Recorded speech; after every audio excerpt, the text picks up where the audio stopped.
Aku menatap layar televisi di ruang tamu, jari-jariku mengetuk-ngetuk meja.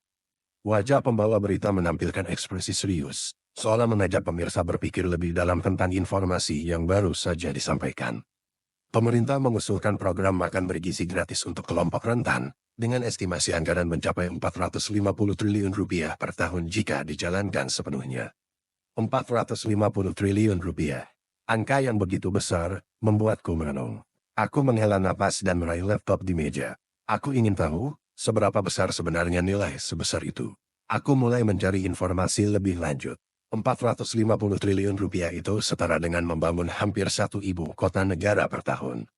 Bisa membiayai pembangunan jalan tol sepanjang 4.500 km, atau separuh 6 kali lipat jalan tol Jakarta-Surabaya dalam setahun. Bisa membeli 281.250 kg emas dalam setahun.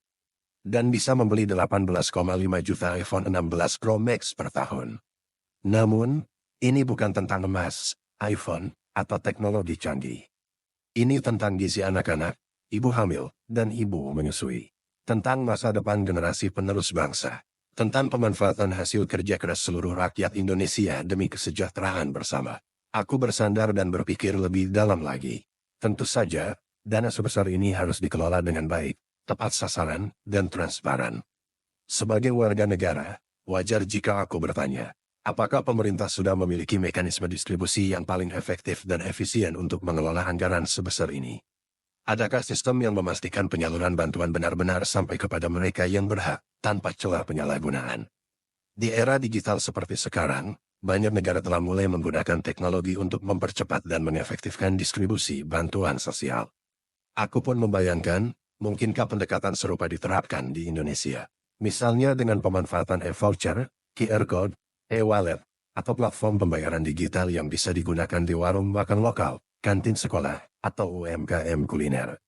Bahkan, teknologi blockchain bisa menjadi solusi menarik untuk memastikan setiap transaksi tercatat otomatis dan tidak bisa dimanipulasi.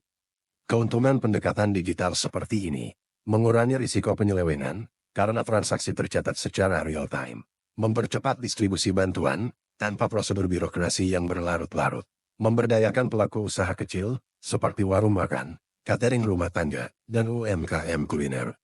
Monitoring yang transparan, sehingga publik bisa ikut mengawasi pelaksanaan program. Tentu saja, penerapan sistem seperti ini perlu didukung dengan kesiapan infrastruktur, edukasi, serta pengawasan yang baik agar benar-benar berjalan optimal. Aku memahami, mengelola anggaran besar memang bukan hal yang mudah. Ada banyak tantangan di lapangan yang mungkin dihadapi. Namun, harapanku sebagai warga negara sederhana. Semoga setiap rupiah dari dana rakyat ini dapat dikelola dengan amanah, demi kesejahteraan seluruh anak bangsa. Aku tersenyum kecil, dan terus bertanya-tanya, apakah benar kasus stunting adalah masalah 5 terbesar Indonesia saat ini?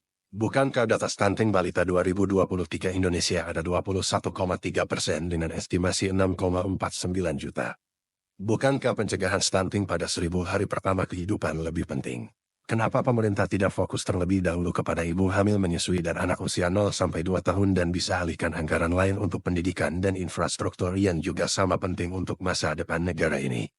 Mengapa pemerintah tidak fokus di daerah-daerah kasus tertinggi stunting terlebih dahulu? Sebenarnya masih ada puluhan pertanyaan di otakku saat ini, namun hari sudah larut malam. Dan aku istirahatkan terlebih dahulu kepenatan ini. Doaku dan harapanku untuk Ibu Pertiwi. Semoga negeri ini terus maju, makmur, dan menjadi warisan terbaik bagi generasi penerus.